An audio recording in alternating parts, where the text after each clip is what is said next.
All right, just wanted to do a quick recap of the demo that I was going to do for the Packet Pushers Virtual Design Clinic 3 a week or so ago. Didn't really get to it because I was kind of went down a rabbit hole with a cold and kind of things went a little off the rails. So I wanted to actually make sure to get through and kind of just do a quick recording about what the whole kind of CI/CD for network build actually looks like. So just to start out, all I've done here is I've just done a vagrant up. Obviously the README for this repository that we're going to walk through in a minute talks about how to kind of get to the place where you can actually vagrant up. But I'm obviously there. So I've done vagrant up, and basically we've brought up these 3 virtual machines in VirtualBox. There's an NXOS, Nexus 9000V, a VEOS, so an Arista virtual EOS box, and then a Jenkins box, which is really just Ubuntu server, which is running Jenkins on top of it. And as you can see, VirtualBox and Vagrant has brought all of these instances up, and we are kind of good to go there. We can go ahead and run our Vagrant SSH to both our NXOS and VEOS, or also the Jenkins box if you're so inclined.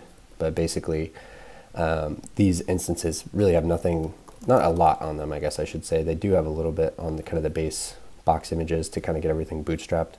The biggest thing here is that we have the Vagrant SSH key, so that Vagrant can actually connect to these devices and know that they're up and all that kind of fun stuff. We've also got some other kind of little stuff like NX API set up. For some reason, the default port of 443 was kind of being a little wonky, so we're just running it on 444.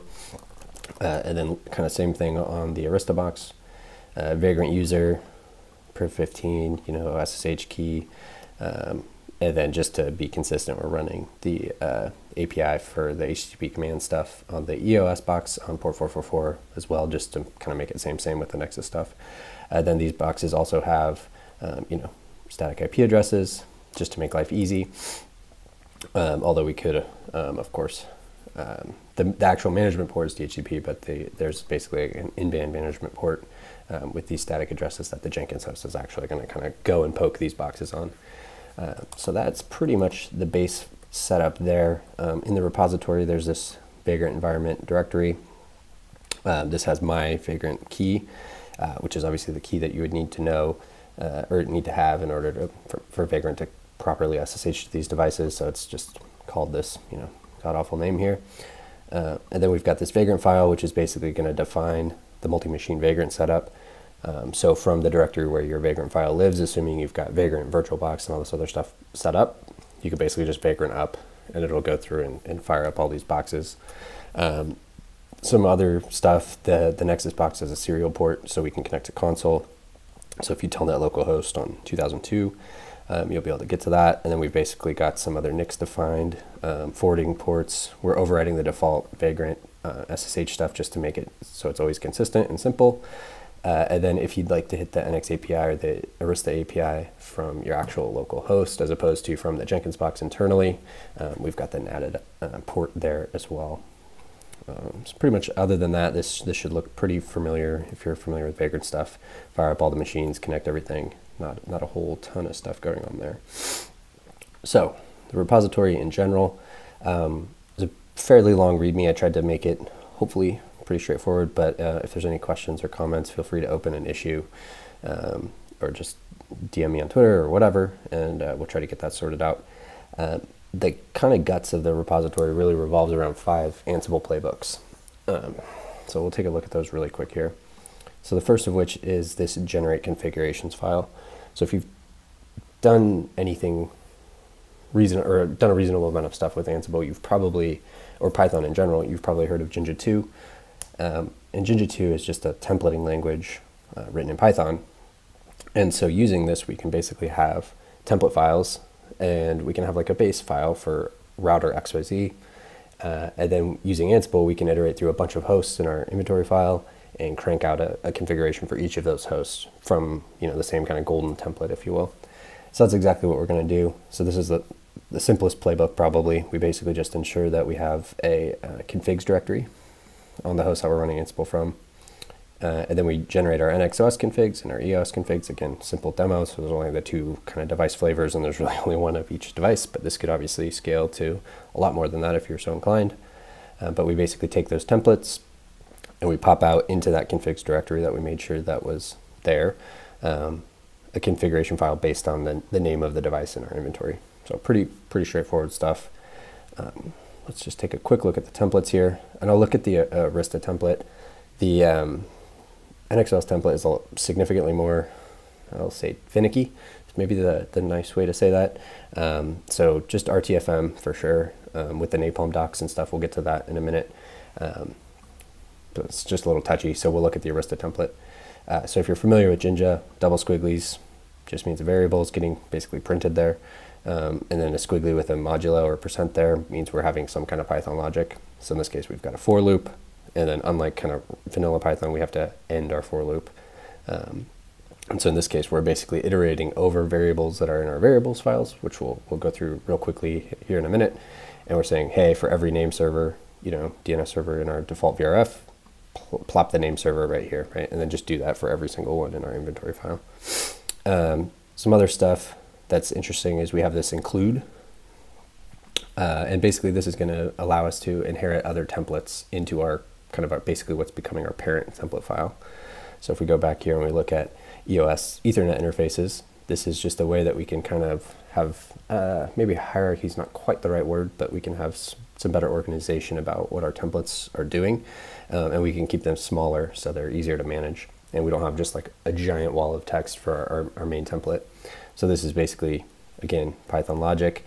We're iterating through a dictionary here, Ethernet interfaces.items for basically keys and values. So for interface and attributes or adders for that interface, and then whatever the name of that interface is. And then for example description, we can say adders. So this is the attributes of the interface. And then we're expecting there to be a field called description, and we would basically place that right here. And then we can have some logic in our template. So if our dictionary has a value of routed in the attributes, then we can say, okay, well, we know that needs to be no switch port, needs to have IP addresses of, whatever, blah, blah, blah, and maybe some other stuff as well. And then we can also say, hey, if it's not an OSPF passive interface, then we might need to set up some timers, we might need to set the interface, all sorts of stuff like this. The templates for the demo are, they're cool, I guess, but they're certainly probably not an end-all be-all to how you would want to do this, but just as in a way to kind of make it consumable and hopefully semi-real life. So again, there's basically the two parent templates, and then BGP, Ethernet, loopbacks, OSPF for each of the flavors of OSs, because obviously there's differences. So once we've generated our configurations, we need to basically be able to back up what's existing on box, right? So before we go and make changes, we want to actually back that up in case we need to roll back. So in this case, we're going to do kind of a combination of things. For the Arista, very simple. We're just going to use napalm, and we're going to basically get the running config, and we're going to just back it up to a backup directory, which is nice and simple, that we're ensuring exists right here. For the NXOS, it's a tick more, again, finicky. So we basically create our checkpoint file, which is an NXOS specific thing that we're able to roll back to later. Then we also use napalm to get the configuration and back it up to the file. The checkpoint file is going to be how we roll back more simply with NXOS. So it's just a little bit of a device specific caveat. Excuse me. Once we've generated our configs, backed up the existing configs, of course we need to actually go and deploy configurations. That's the whole kind of point of this thing. So again, napalm is going to be our kind of easy button here. So we're going to use napalm to install configs. And in this case, what we're going to do is we're going to commit and replace those configs. So we're actually going to push configs, and we're going to wholesale replace the config of the device. This allows us to kind of get away from challenging issues like config drift. And if I was simply merging a new configuration in, and there was an existing, let's say, description on loopback 0, and my new configuration didn't have a new description, or maybe I wanted to get rid of that description, and the new config that I was merging and didn't have no description under loopback 0, then the previous description would still live there. So when we actually replace the configs, we can get away from that challenge and make this a tick more declarative. I wouldn't say that this is necessarily the most declarative kind of way to do configurations, but it's certainly a little bit better, and for purposes of a demo, probably pretty reasonable. And for the Arista, we do the same thing. Both of these are being done over the API of these devices, so that's pretty great. Better than kind of just screen scrape and no and yes and all this kind of thing. Once we've, excuse me, still sick. Once we've deployed the configurations, we need to test or validate our configs. So this is probably the most controversial part of this whole kind of demo, and my least favorite part, really. So basically we're using Ansible to connect to devices, run configs or run commands, and validate the output from the device is what we would expect it to be.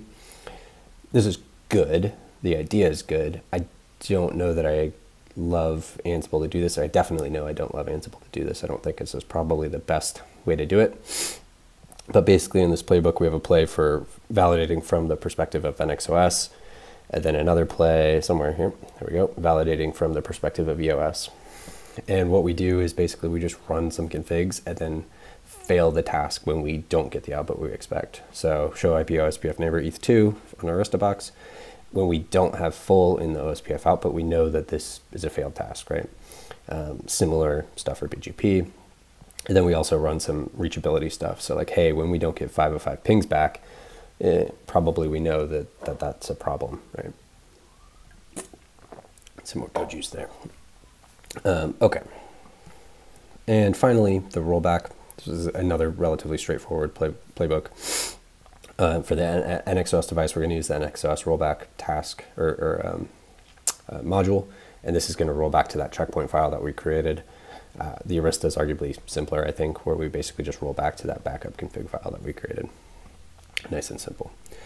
And before we get going any further, we'll just look at variable files real quickly. If you're familiar with Ansible, this is really not anything complicated or amazing. We've got SEA, Seattle. I live in Seattle. So we have a Seattle group variables file that's basically some stuff that would be site specific or group specific. And then we've also got some host variable files, and this is specific things for that individual host. So for the device, Seattle EOS 1, excuse me, these are the interfaces, Ethernet interfaces that we would have. Here's our loopback. These are the interfaces we want to participate in OSPF, some BGP stuff. Again, this is all mostly just demo purposes. We could probably rinse and reuse some of it, but for the most part, just kind of for demo. Now, part of the whole kind of CI/CD thing is that we're automating or creating a pipeline to do all of these things, right? So some of this is pretty straightforward. We can generate configs, cool. We could deploy configs, cool. We can back up configs, we could roll back, we could do all these things, right? And this is stuff that we would probably be doing as humans. But what we can do is we can basically build process around this so that the workflow that we would do as humans gets automated. Now, in the case of this demo, we're using Jenkins to do that. Excuse me. So we have this Jenkins file, which is a kind of a common convention in Groovy syntax, which is a Jenkins, basically DSL. And this Jenkins file basically defines the pipeline that we want Jenkins to run through or to build for us, right? So we're going to actually see this live here, but I just want to kind of talk briefly through it to make sure it hopefully makes sense. So we started our pipeline here and we say agent Docker, okay, probably a fairly good chance that we're going to use this Docker image, right? So my network is code. We're going to boot this container image that's already on the Jenkins host, so we don't have to worry about that for now. And then we have these stages, and these stages are all the steps that Jenkins is going to go through. So check out and prepare, and this is an arbitrary name that I put in here, right? This step for this, check out SCM. SCM is source control manager. So in this case, it's going to be this GitHub repository. So we'll just clone this repository. Okay, cool. The next step, we want to run syntax checks. Part of this whole CI/CD thing is testing early and often, shortening feedback loops, all of this kind of fun stuff. So what can we test? What can we validate from our build, basically? Well, we can certainly run syntax checks on all of our Ansible playbooks, right? That'd be a very simple thing that we could do. And we could check the syntax on all of them. So we might, if we didn't do this, we might generate our configs and that'd be great. We might back up our configs and that'd be great. We might deploy our configs, that'd be great. We might even validate our configs and that'd be great. But if we had a syntax error in our rollback configs and our validate failed, well, then we wouldn't be able to run our rollback playbook, and that would suck. So basically what we're doing here is we're checking all of the syntax, and obviously that's not proving that everything is going to work by any stretch, but hopefully we're we're eliminating one more potential thing to kind of bite us in the butt later. After we've run syntax checks, we're going to run a really simple Python script, which I'll show you in a second. That's going to basically validate the input that the user, or us, has put into these variable files, right? Because it's still, users are still going to have to input things somewhere. So we can't eliminate human error, but we can validate the input that we're getting from humans. So that's the idea of this. And basically what we're going to do here is we're going to run this script. So, okay, Python 3, validate user input.py, great. And if the result of the script is greater than 0, meaning there's a non-zero exit code, meaning bad things happened, we'll set the result of our build to aborted, and we'll raise this error. Hey, integration testing failed. And this is kind of, I'm trying to be as CI/CD as possible, right? So our integration testing, or our unit testing basically didn't work. So we're going to fail this build and we're going to stop. And then at that point, some human would have to come in and intervene and say, okay, well, what are the problems and how do I fix it? And then let's try the build again. If that doesn't happen, we got to go ahead and we can render our config. So this is that very simple Ansible playbook to actually just generate the configuration files from template. Nice and easy. Next, we want to back up configs. These could obviously go in either order here, but we want to back up the configurations. That way, if we do need to roll back, we can do so. Finally, or next, we want to deploy. And then finally, we want to validate. There's a bit of a somewhat arbitrary sleep command in here. It's a lab, it's running on my laptop. Sometimes things are a bit slow. So if BGP, OSPF, interfaces, whatever, don't come up, we don't want this stage to fail kind of arbitrarily. So obviously in real life, this could probably not exist. But we sleep for a minute to make sure everything's good. And then we run our validate playbook. And again, if the exit code is non-zero, then we know that something bad happened, and we can say, okay, rollback, run our rollback, and then we can say, hey, the build has failed, it's aborted, our functional testing failed. And then the very last thing is basically after the build, we just always clean up the workspace. And the workspace is just a kind of a Jenkins thing. And in this case, that means basically nuke our Docker container that we built, off we go, and then now we have a clean slate. So again, part of this is consistency in all things, how we generate configs, how we deploy, how we back up, how we validate, where we deploy from, all of these things. So by having a clean, slate every time, booting up a fresh container image every time, we're deploying and validating from, the same consistent place always. And real quick before we go into actually running this, we'll look at this kind of hokey Python script I kind of cobbled together. But basically what this script does is it just consumes all of the variable files. So anything in splat_vars, so group vars, host vars, and then any YAML file in there, we basically load them up and we recursively troll those files basically. And anytime we see IP, VLAN, or description as a key in those YAML files, we load those up into these lists. And then we go through and we check these violations and to see if there's any policy violations. In our IP validation, this is really straightforward. Hey, is it a valid IPv4 address? Cool, return true if it is, otherwise return false, which means obviously invalid IP. VLAN's obviously very simple. If it's 0 or less, or 4094 or more, then it's not good. We can return false, otherwise return true. And validate description is basically, I just came up with kind of an arbitrary format that we would validate, and obviously this would be relevant to whatever your environment looked like. Sorry. So this is the actual Jenkins host that's running in Vagrant. So what we're going to do now is, timed out there. We'll just do my work as code, cool. And we're going to basically create a new Jenkins build. And to do this, it's really cool. It's really simple. All we have to do is basically point it to a pipeline script. And in this case, we're going to point it to a pipeline script that lives in SCM, so Source Control Manager, which is basically this GitHub repository. And we can go ahead and just point it to, this is a public repository, so we don't need to worry about creds or anything. Just point it straight there.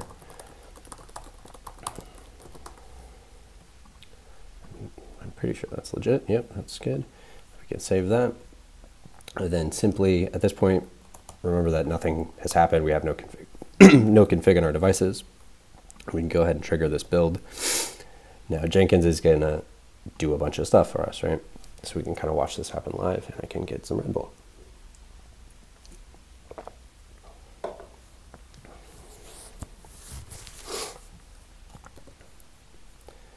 Okay, cool. So Jenkins is going, we can see that it's cloning this repository that we created. That's a good start. And we're going to fire up our Docker container down here. Great, good. Container's coming up. We're running our syntax checks. So if we go back to our Jenkins file, we could totally see, hey, look for this container image.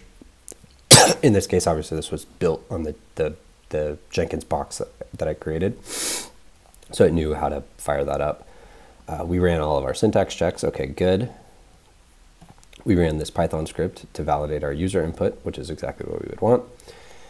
We've rendered configurations. Looks like all of that worked okay. So remember, we had the localhost task to create the configs directory. Then we created a EOS and an NXOS image. Right now we're backing stuff up. Okay, good. Looks like we had to create the backups directory. And for EOS, we just, we could look at that playbook. I don't know what the tasks would be off the top of my head.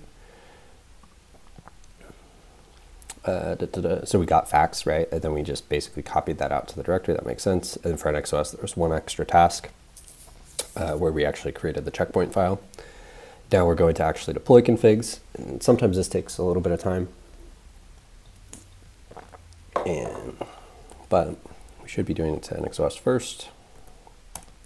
And we can see that the host name's changed. And before we had nothing on Ethernets 1 or 2. There were just no switch port, no shutdown.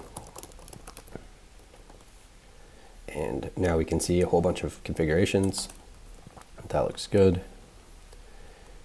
It does take a little bit of time, unfortunately. Not the quickest thing in the world. My laptop might explode.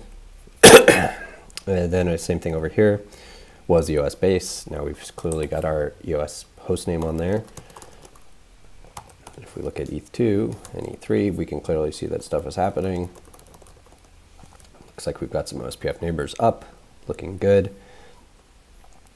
And if we go back to our Jenkins file, we can see that we wanted to sleep for a little bit. Looks like somewhere. Oh, we're still sleeping. Looks like that just finished. And we can run our validation. And then assuming our validation doesn't fail, we'll just destroy the container and off we go. In our validation, we can just look. So this is on the NXOS device. We want to basically look for show IP OSPF neighbors E12. Sure enough. And so then we're saying, hey, if full is not in standard out, and this is basically just, we've requested the output in JSON, which we can do here. And then we can look, okay, standard out, the 0th row of standard out, good. Table CTX, cool. Row CTX, great. Table neighbor, there we go. Row neighbor, blah, blah, blah. And then clearly we can see state. So if full is not there, we know this failed. Clearly it's up, so we know that it didn't fail. And all of our validation has basically succeeded. And our build's failed, or finished successfully, right? And the cool thing about this is now we've got console output for every step. Obviously in my Jenkins file, I could be adding -VVV flags to all of these playbooks so that I could see even more information. And it's not like it's that overwhelming because it's in Jenkins. It's not like it's running on my laptop and I just have to sit there and stare at it and parse it. So that is an example of the build. I think I'm going to cut this short here, and then we'll come back and we'll make some changes and go ahead and I'll get some water so I stop coughing, and we'll go ahead and see what else happens.